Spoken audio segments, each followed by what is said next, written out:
Hey everybody out there in the internet and comic book world, welcome to another Dark Avenger Comic Book review. Every time you do that, I can't. he does like the Dick Van Dyke step. Should I show it? Yeah. Yeah, like I go like this and then whoop. Yeah, but you bend down a little lower.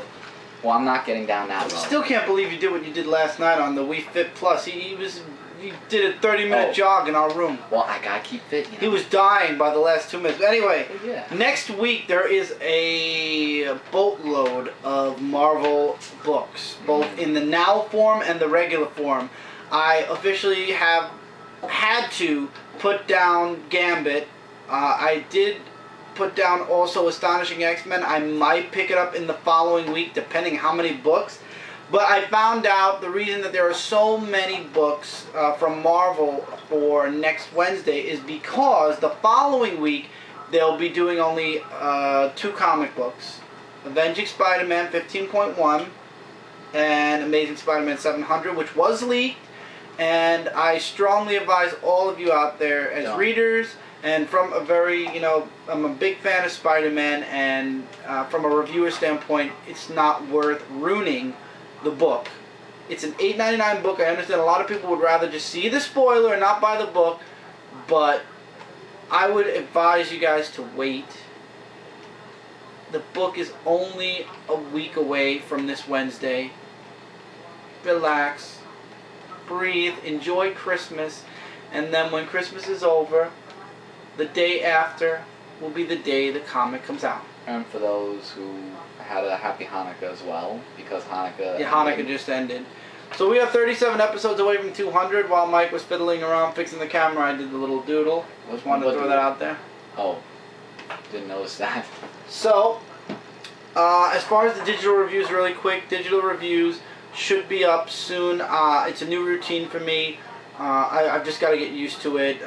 Last week was super busy between work, college, and everything else. I just have not had the time. I didn't even post anything on Ink. As we speak, all the videos that we had planned to do last week, I'm uploading now. While we're shooting this, it's uploading. All the videos are uploading on Ink. And hopefully I have Cable and X-Force, which came out this week, that I have to do the in-depth review on. So that's probably going to be up before this video, and I haven't done that yet. I'm probably going to shoot that after we shoot this. But there's just a lot of work that we're doing, and it's the holiday season. So from Dark Avenger, me and Mike are going to be mostly uploading on the weekend. So during the week, you won't see anything except the weekly rundown.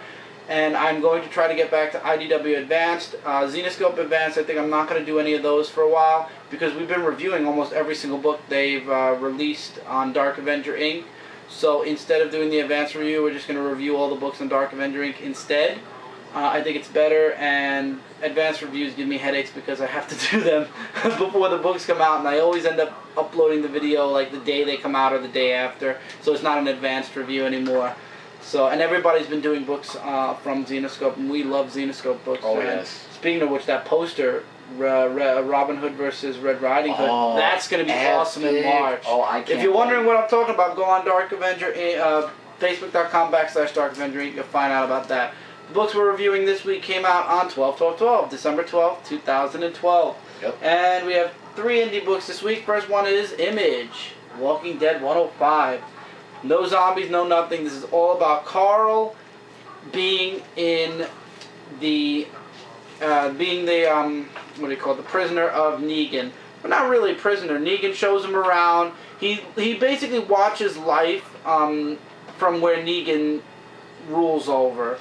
And we actually get to see Carl for the first time ever without the bandages on his face. And Negan's like, the weird thing is, here you see Negan a little bit like, oh dude, I didn't realize you were a kid, I didn't mean to. And then right away, this guy, and he even says here, it's easy to forget you're just a kid. I wasn't trying to hurt your feelings or anything. This isn't what so see, you get a little bit of a glimpse of Negan as, like, I don't want to say a good guy, but like that he actually has some type of feeling to him. And then this guy walks right in, interrupting with Lucille, and he goes right back to being the exact same person, we've known and all hate to death. And yeah, so Carl's with him. We don't know what he's going to do with Carl. Instead, we find out that he actually does these, he has these girls that he's married to or he's with or something like that. It's just, interesting.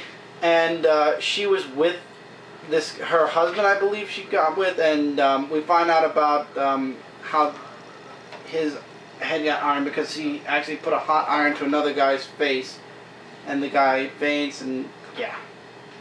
So the book basically ends with him saying, "Now let's figure out what we're gonna do with you." And it says, "Don't miss the next issue." It really was a quick read. You know, I guess ever since issue 100, I feel like I'm reading right through these like crazy. The whole thing is about Negan with Carl. I left out a lot of dialogue. Why? Because you should be reading The Walking Dead. Ever since issue 100, I've been hooked on this series, and yeah, you definitely want to see what's going on with Carl, because I have a feeling something's going to go down with Carl, and he might side with... I just have this gut feeling that there's a possibility that when a push comes to shove and it's Negan versus Rick, that Carl might actually not be on Rick's side for once. And that's going to be bad. It's weird. It's weird. That's all I'm weird saying. in that sense. But anyway, and Carl got to hold Lucille also. We're now in IDW. Ghostbusters issue 16 with the advertisement on the back for the new Ghostbusters, which will be coming out, I believe it's here, February of 2013. No, not a fan of it. The entire book is about Winston. However, remember Mr. Janosch? Oh yeah, yeah. He gets possessed again. Who didn't see that coming? Wow, poor Janosch. So this child spirit shows up at the Ghostbusters HQ and gets dragged away. And yeah, Winston's there with Pete and the others, and he's like, "We're gonna go after the kid."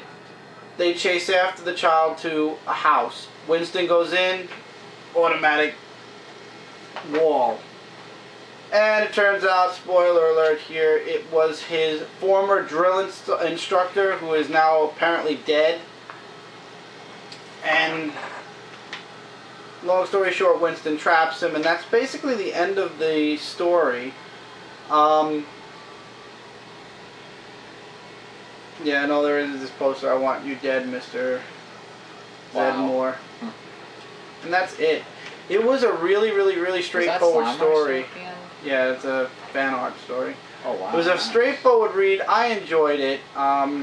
So this book, as well as Walking Dead, I give a 4 out of 5. Once again, just very quick read. This and Walking Dead I got through really quick, like literally within about 20 minutes I got through both books with interruptions. So that's how quick of a read these were. Book of the week, and now this time I have no quarrel with the artwork whatsoever. Artwork fits the book. It is a 5 out of 5. TMNT's artwork's back on track. No offense to Andy Kunn once again. I have nothing against the man personally. His art just didn't fit these books. However, the new artwork by Ben Bates fits this book like a magical glove of awesomeness. Wow, that's a new one. The book is awesome. Once again, Splinter, the one thing that this book always seems to promote, and it's always through Splinter, is family. He's always having, this is like the 5th or 6th family meeting he's had since the book started. And he's talking about, it's like kind of like reviewing what's gone on. He's talking about what happened with Slash and everything that the family has been through and how they're going to come out on top. And together we are far more powerful than weapons we hold in our hands, and together we must act as one. And he's saying how all of their enemies are, he said it somewhere, that their enemies are actually, oh, here we go. It's become clear that our enemies benefit from alliances, yet these are power-hungry alliances built upon greed and hate. And we have something they do not possess, a true family, each member ready and able to do their own part to benefit the whole. So, and actually, he actually starts the book off by saying it's like one well-oiled machine. Each and every person has their part. However, Mikey is still upset over what happened with him and Woody. Raphael, we always know Raphael has his own anger management problems. And Leo is still meditating about what happened at the end of the last issue. What about Donatello? Donnie's fine. That's the weird thing. Donnie's fine completely. He's just doing his techno stuff. Okay. Then we jump to planet Neutrino. I know I'm saying it wrong, and I know somebody out there is going to correct me. I don't care at this point. So, Neutrino. And he's talking to Stockman about how he wants the Technodrome finished ASAP. And he's going to go off and he's going to find a way to get the Fugitoid to come back to Neutrino, whatever. And he's going to be the one that helps Stockman finish the Technodrome. We only get 2 pages of Shredder. And it's him talking to Kaori about why she didn't go out yet to look for Leo, to bring him back as a second in command. And she's obviously procrastinating. She's not happy about it. She doesn't like it. And yeah, but then it goes right to the next part. During the conversation or the family meeting, April actually has an idea where they can start, getting information about their enemies and, StockGen especially. So she calls in Professor Honeycutt, and she's talking with him while the turtles are hiding out in the shadows. Wait, Honeycutt was a robot. Yeah, but in this book, in the beginning, he's a... Oh, he's a human before the robot. Right. Oh, okay. No, he is a robot. He's using like a hologram system to hide that he's a robot right now. Oh, okay. And she's telling him, look, I know something's going on. What is StockGen doing? There's something dark and secret going on, and I know you are a good person and you can help us out. But then halfway through the conversation, these guys from Neutrino, wherever the planet's called, show up, and they actually were in the very, very, very beginning of the issue where they're actually like, they need to get the professor back. And Turtles and Casey jump into action, and he actually is admitting to April that he's from a different world, and he's about to explain everything. And then the Turtles and Casey show up, and it becomes one huge fight until, this is kind of familiar. You remember this happening in the Color Classics where they get teleported away? Oh, don't tell me that happened again. They get teleported away. Are you serious? And guess where they got teleported to? Planet Neutrino. So that was just like before when they got transported to the other planet. Now they're going to find their way back. Oh. Yeah, now they got to find their way back, to be continued. And the next issue, it actually has Honeycutt in his robotic form. So Krang wasn't shown? No, the Krang is going to be the main villain in this story arc, which I'm actually looking forward to seeing the next issue. It looks really awesome. Of course, you get the fan art, not the fan art, the sketch art, as always. And this book was just an amazing read. Once again, Splinter's lectures are really, the writers, Kevin Eastman and Tom Walsh have been doing, obviously Kevin Eastman of all people, but Tom Walsh working with them, they've been doing a spectacular job writing Splinter. Like, it's perfect, spot on. And the artwork's back to being where it should be, so there's nothing bad I could say about the Turtles. Once again, thank you God, and only 3 issues. Thank you God, thank you IDW for listening, and I hope you keep Ben Bates on the book for a very, very, very long time. Pay him overtime. Pay him triple time. Pay him Mike's life. I don't care. Keep him on the book. What? I heard that. No, you didn't. Love this book. 5 out of 5. This book has been my favorite book. It's the book of the year, in my opinion. 17 issues in. I hope this sticks around for 117 plus issues. This series is so good, and if written right, they'll never run out of storylines. They'll never run out of characters. And it's just going to be an awesome ride, and I look forward to being here from now all the way through till, let's pray that's what I was trying to get, not the end, never the end. Let's pray that my children will be there when it's the end, because they'll run out of stories. Well, they should always be around, because they're forever. So, we're in the big 2 now. Only 3 from DC this week. Green Lantern Corps, number 15. Once again, really nothing to do with the Third Army. However, Selak gets caught spying on the Guardians, and the Guardians lock him away, hidden away. That was the only interesting part of this whole book. Other than that, it's Guy Gardner back on Earth. He's no longer a Green Lantern, so he's fighting crime as a normal person, and in the end, spoiler alert here, he gets arrested. You have John, who's trying to put Mogo back together. However, Fatality shows up and she's with John, and they're trying to talk, and she gets tethered away, I believe. Yeah, it says she was tethered away. And yeah, it's just the rest of the book is all about Guy being on Earth and just, you know, he went to go bust up these people that are I forgot what they were doing. I didn't even care really, but he shows up and he tries to save the day, but it turns out that this was an undercover operation by the police, and yeah, that's how he got arrested. And that's really it. I found it fun to read, but at the same time, I found it a quick read, and basically all about Guy now that he's not a Green Lantern. Wow, so many quick reads this week. Yeah, quickies, real quickie this week, and I don't know how to feel about this, so I'm gonna give this I don't want to say 2.5 because it's not that bad. I would say a 3, and it's pushing down to a 2.5 out of 5.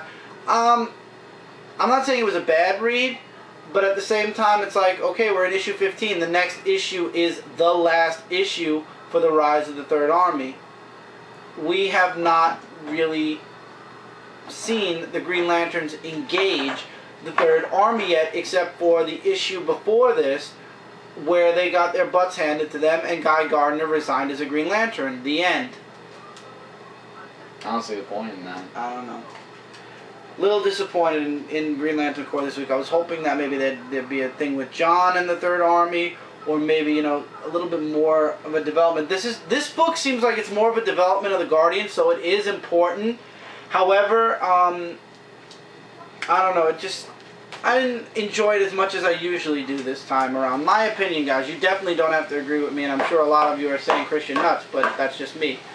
Yes, the Joker face is gone, and we are in Death in the Family, Batman and Robin issue 15. I actually am back into, I had to after I've dropped so many DC books. I decided to go into Batman and Robin, and boy am I glad I did, because this was a fun read.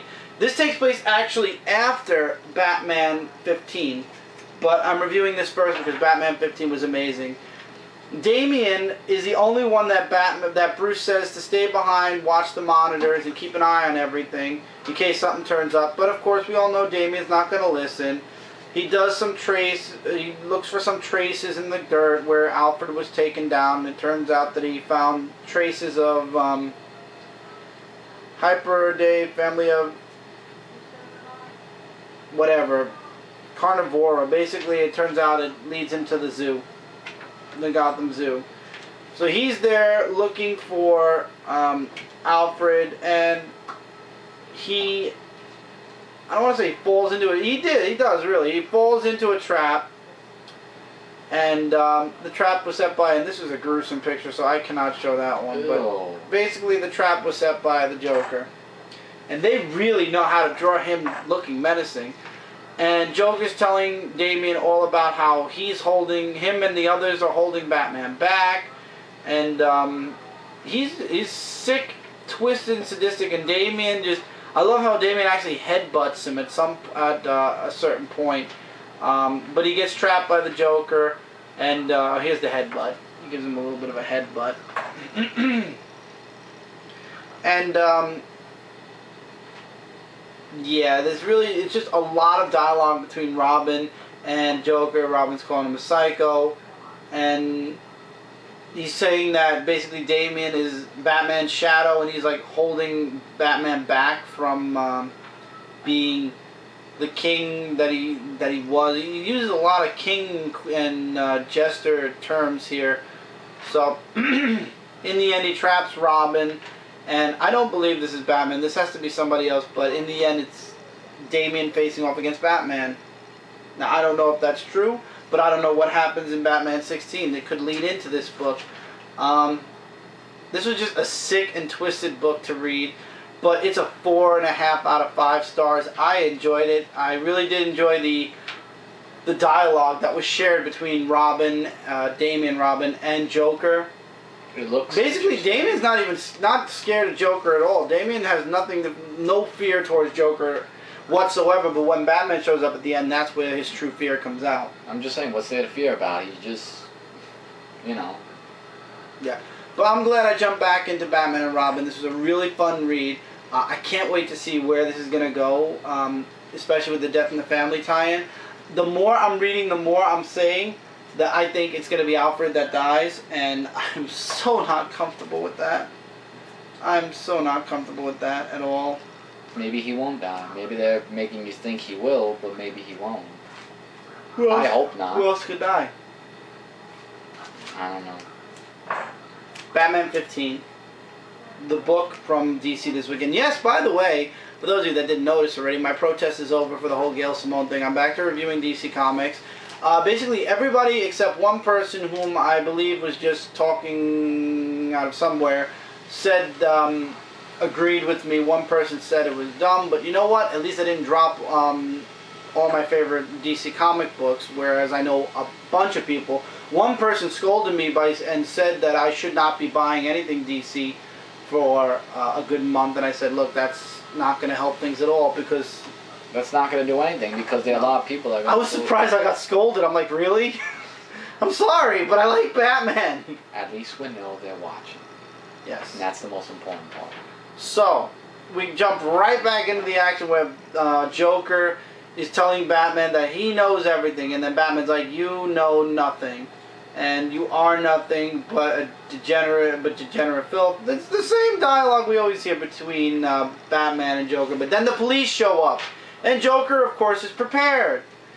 And I love this panel right here where Joker tells one of his men to blast in front of him so it would stop Batman, but it doesn't.